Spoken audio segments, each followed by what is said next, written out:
News 18 India आप देख रहे हैं। मैं हूं आपके साथ शालिनी कपूर तिवारी। बड़ी खबर जो दिल्ली शराब घोटाला मामले से जुड़ी हुई मिल रही है वो आपको बता दें, ईडी की जांच अब और तेज हो गई है। साथ ही अरविंद केजरीवाल के एक और मंत्री तक इस घोटाले की आंच पहुंच चुकी है। बड़ी खबर, दिल्ली के परिवहन मंत्री कैलाश गहलोत ईडी के दफ्तर पहुंच चुके हैं। ईडी ने पीएमएल के तहत बयान दर्ज करने के लिए कैलाश गहलोत को समन जारी किया था। इस पूरे मामले में दिल्ली के मुख्यमंत्री अरविंद केजरीवाल समेत कई आप नेता पहले गिरफ्तार हो चुके हैं। अब ईडी सूत्र ये बता रहे हैं कि कैलाश गहलोत उस ग्रुप का हिस्सा थे जिन्होंने शराब नीति के मसौदे को तैयार किया था। ये मसौदा साउथ के ग्रुप को लीक किया गया था। मनीष सिसोदिया पहले से जेल में, अरविंद केजरीवाल ईडी की कस्टडी में और अब कैलाश गहलोत तक भी जांच पहुंच चुकी है। कैलाश गहलोत फिलहाल ईडी की पूछताछ में शामिल होने के लिए पहुंचे हुए हैं। कैलाश गहलोत वो पूरा एक मंत्रियों का समूह था जिन्होंने ये जो शराब घोटाला है उसका ड्राफ्ट तैयार किया था। तो पहली बार जिसकी नजर में पहुंचा ये शराब नीति बनाने का जिम्मा वो है कैलाश गहलोत। मानव इस वक्त मेरे साथ जुड़े, मैं उनका मैं रुख कर लेती हूँ। मानव, अभी फिलहाल पूछताछ क्या शुरू हो चुकी है, कितना समय हुआ? देखिए, करीब 11:35 वो समय था जब कैलाश गहलोत पहले ही समन के बाद आज ही ईडी के द्वारा बुलाया गया था पूछताछ में शामिल होने के लिए शराब घोटाले मामले में। और कैलाश गहलोत अंदर जा चुके हैं, पूछताछ उनसे शुरू हो चुकी है और आज पहला समन उनको भेजा गया था। सुबह तकरीबन 9 बजे के आसपास ये खबर आई कि उनको पहला समन दिया गया है। और कैलाश गहलोत वो शख्स हैं, आपको बता दूं कि इस मामले में आरोपी वो जरूर नहीं है, लेकिन जो आरोपी विजय नायर हैं, जो मुख्यमंत्री केजरीवाल और मंत्रिमंडल के करीबी बताए जाते हैं, जिनको एक तरीके से एक पुल की तरह के वो काम कर रहे थे साउथ लॉबी और दिल्ली सरकार आम आदमी पार्टी के बीच में, ऐसा दावा ईडी करती है। तो विजय नायर कैलाश गहलोत के उस सरकारी आवास में रहते थे, जो सरकारी आवास उनको सरकार की तरफ से गहलोत को दिया गया था, क्योंकि गहलोत सरकार में मंत्री रहे हैं और लंबे समय से बन चुके हैं। तो उनके सरकारी आवास पर विजय नायर रहते थे और उनको काफी करीबी बताया जाता था। दूसरी बात जो ईडी दावा करती है, ईडी के सोर्सेज ये दावा करते हैं कि जो ड्राफ्ट बनाया गया था आबकारी नीति को लेकर, एक्साइज पॉलिसी को लेकर, उसमें बड़ी भूमिका कैलाश गहलोत ने निभाई थी। तो इसीलिए उस ड्राफ्ट के संबंध में उनसे कुछ पूछताछ होनी है। इसके साथ साथ विजय नायर को उन्होंने अपने घर में रखने के लिए कैसे दिया, क्या बातचीत थी, उसको लेकर भी ईडी उनसे पूछताछ कर सकती है। शालिनी, बिल्कुल, आबकारी नीति बनाने की जो जिम्मेदारी जिस समिति के ऊपर सौंपी गई थी उसमें कैलाश गहलोत थे, लेकिन मानव आप ये कह रहे हैं कि आरोपी नहीं है इस पूरे मामले में कैलाश गहलोत? हाँ, देखिए, इस मामले में ना अरविंद केजरीवाल अभी तक आरोपी हैं। जो लोग आरोपी हैं उसमें मनीष सिसोदिया का नाम डाला गया था, विजय नायर का था और करीब और बाकी 16 लोग इस मामले में आरोपी हैं।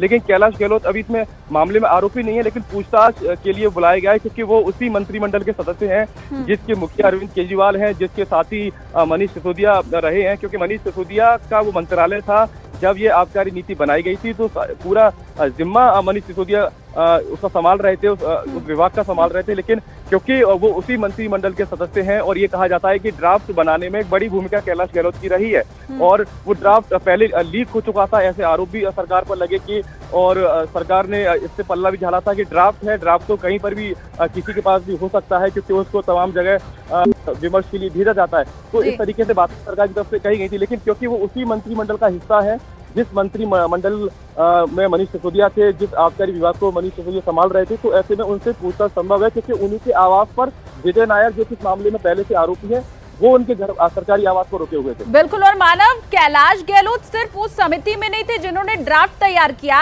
बल्कि आखिर तक, क्योंकि रिव्यू करने के लिए भी भेजा गया था। ये जो आबकारी नीति बनी थी उसमें जब एलजी ने हस्तक्षेप किया, कहा भाई मेरे भी कुछ विचार हैं, इनको जरा आप समझिए, और वो जो रिव्यू किया गया था उसमें भी कैलाश गहलोत थे। तो इसका मतलब ये, मानव जरा ये भी समझाइए कि अगर ड्राफ्ट तैयार हुआ और पहले ही उसे लीक किया गया तो जाहिर सी बात है जिसके नॉलेज में ये ड्राफ्ट रहा था कि भाई शराब नीति ऐसे बनी है, उन सब तक फिर पूछताछ की आंच पहुंचेगी। जाहिर सी बात है। देखिए, 17 नवंबर 2021 को दिल्ली सरकार ने इस नई शराब नीति को लागू किया था और उस समय इस विभाग को मनीष सिसोदिया संभाल रहे थे। हालांकि जो जीओएम होती है, ग्रुप ऑफ मिनिस्टर, जो इस तरीके से जो होते हैं, उनके सामने ड्राफ्ट को रखा गया। उससे पहले ये ड्राफ्ट पब्लिक में था, तो ये दावा अपनी चार्जशीट में पहले भी एजेंसी के द्वारा किया जा चुका है और ये कहा जा चुका है कि ये ड्राफ्ट पहले से पब्लिक डोमेन में था। तो इस पर सरकार की तरफ से ये सफाई दी जाती है कि ड्राफ्ट को लेकर कई तरीके से रणनीतियां बनाई जाती हैं, विचार विमर्श होता है, तो ऐसे में ड्राफ्ट दूसरे लोगों तक भेजा जाता है। तो इसको लेकर भी उनसे पूछताछ हो सकती है कि उनके पास ड्राफ्ट कब आया और इसके अलावा आपको एक जानकारी और दे दूं कि जब पिछली बार जब अरविंद केजरीवाल से पूछताछ हो रही थी, जब पहले 6 दिन की रिमांड पर उन्हें भेजा गया था, तो उस दौरान ईडी ने उसके बाद कोर्ट में ये बताया कि अरविंद केजरीवाल के घर कौन कौन जाता है, कौन कौन विजिटर्स हैं, कौन कौन मंत्री कब कब गए, उसको लेकर भी पूछताछ होनी है। और ये कोर्ट में ईडी ने ये भी कहा कि कन्फ्रंट भी कई लोगों को कराया जाना है। तो ये संभव है कि अरविंद केजरीवाल के सामने बैठाकर भी पूछताछ हो सकती है। कैलाश गहलोत से ईडी अकेले में पूछताछ भी कर सकती है, क्योंकि कैलाश गहलोत वो व्यक्ति हैं, अगर आप देखें तो मनीष सिसोदिया के बाद आतिशी तो बाद में उनको मंत्रालय मिला, लेकिन कैलाश गहलोत एक तरीके से दिल्ली सरकार के चेहरे के तौर पर अगर देखें तो नंबर 3 पर आते हैं अरविंद केजरीवाल और मनीष सिसोदिया के बाद। तो बड़े चेहरे हैं और वो लंबे समय से सरकार में है, परिवहन मंत्रालय उनके पास लंबे समय से है। हाँ। और इसके अलावा डीटीसी बसेस के दूसरे मामले में उन पर जांच पहले से चल रही है। तो काफी सारी चीजें हैं जो कैलाश गहलोत से ईडी को अगर मिल सकती हैं, अगर वो जांच में सहयोग करते हैं तो। हाँ। हमें लगता है कि इसीलिए शायद कैलाश गहलोत से बात करने के लिए ईडी ने आज उन्हें समन भेजा। अब कैलाश गहलोत ईडी दफ्तर में पहुंच चुके हैं। 3 तस्वीरें भी मानव हमने दर्शकों को दिखाई, सत्येंद्र जैन, मनीष सिसोदिया और अब कैलाश गहलोत। ये तीनों ही वो चेहरे हैं जो ड्राफ्ट बनाने वाली समिति में मौजूद थे। जो ग्रुप ऑफ मिनिस्टर की बात अभी आपको मानव ने समझाई, उसमें ये तीनों ही चेहरे मौजूद थे। मनीष सिसोदिया, इसके अलावा सत्येंद्र जैन, ये तो अभी जेल में है फिलहाल, लेकिन कैलाश गहलोत जिनके लिए ये कहा जा रहा है कि वो आरोपी तो नहीं है, लेकिन चूंकि उन्होंने ड्राफ्ट बनाया था, वो लीक भी हुआ था, तो बहुत सी जानकारियां कैलाश गहलोत के पास हो सकती हैं। मानव और सरल ढंग से दर्शकों को अगर हम समझाना चाहें तो ये फिर से 3 तस्वीर आप देख लीजिए। केजरीवाल जिनके ऊपर अभी ईडी की जांच चल रही है, ईडी कस्टडी में वो है, मनीष सिसोदिया वो अभी जेल में है, सत्येंद्र जैन जेल में है, ये दोनों और साथ ही कैलाश गहलोत ये उस ड्राफ्ट बनाने वाली समिति में मौजूद थे। मानव फिर से आपके पास मैं आ रही हूं।